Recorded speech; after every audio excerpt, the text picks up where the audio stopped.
আমার যতগুলো বন্ধু আছে তাদের মধ্যে সবচেয়ে কাছে বাড়ি মৃগরাজের, আর সবচেয়ে দূরে সুমন্তর। তাই রবিবারের একটা নিখুঁত সন্ধ্যা কাটলো মৃগরাজের সঙ্গে, তাও আবার পায়ে হেঁটে।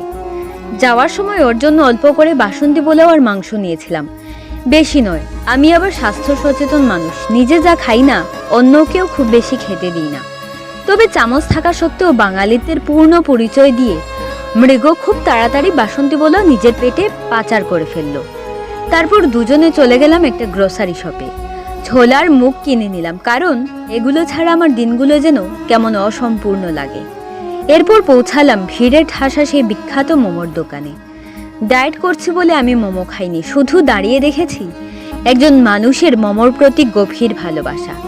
তারপর বাজারে গিয়ে বিটরুট আর গাজর কিনলাম। ভালো ভালো সবজি বেছে নিতে মৃগ বেশ সাহায্য করলো। এরপর ফার্মাসি থেকে মাসির জন্য ভিক্সের চকোলেটও নিলাম। মৃগ হঠাৎ বলল, তুই তো ডায়েট করিস, তোকে সেদ্ধ ডিম খাওয়াবো। ডিম খেয়ে বেশ খানিকটা 12 মজা খেলাম। সন্ধেবেলায় ঝাল ঝাল 12 মজার আলাদা একটা আনন্দ আছে। সবশেষে গেলাম মিষ্টির দোকানে টক দই খেতে। আর আচ্ছা, তোমরা যদি ভাবো আমরা একদিকে তাকিয়ে কি দেখছিলাম, আসলে আমরা দুজনেই ক্রিকেট প্রেমী, তাই ICC T20 women's world cup দেখছিলাম।